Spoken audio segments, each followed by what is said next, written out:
one of the necessary evils of 3D printing is constant calibration, right? So once I had the FLSun V400 built and printing, or at least calibrating, I said, you know what, let me print a benchy. It's always the ultimate first test, right?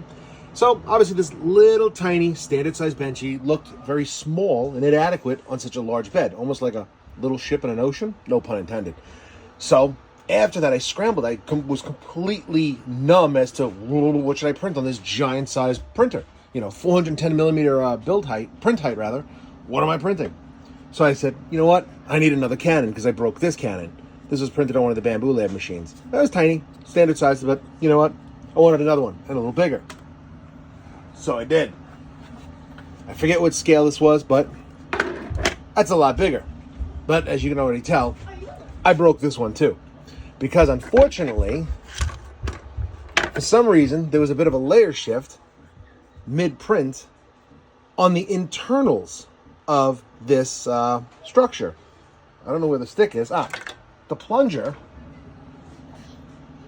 had a bit of a layer shift. Now, I don't think that was the failure of the print. Well, the print didn't fail.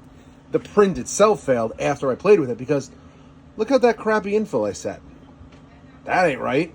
So yeah, it pulled right out of the plunger face, and well, now I have just a static canyon. But I do have to admit, take a look at this. The quality so far, again, no calibration whatsoever. I just ran a benchy and I hit print after that. And take a look. Layer lines are non-existent, or just about non-existent, I should say. Let's get the focus. I mean, this is just Polymaker PLA, charcoal black. I mean, look at that. Printed it in this format. So it prints just like that if you're not familiar. So we should see layer lines going up this way. Look at that. I have to admit, I'm impressed.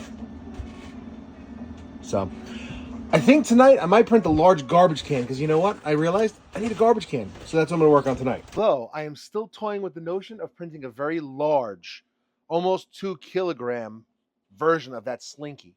I mean, how cool would that be, right? Print it all the way up here, nice and wide, fill the build plate. But like 2.5 kilograms seems like a lot of filament. But might look pretty cool. What do you think? Should I do it? Should I do the slinky? Should I do it that big? Maybe should I just go with 1 kilogram? Let me know.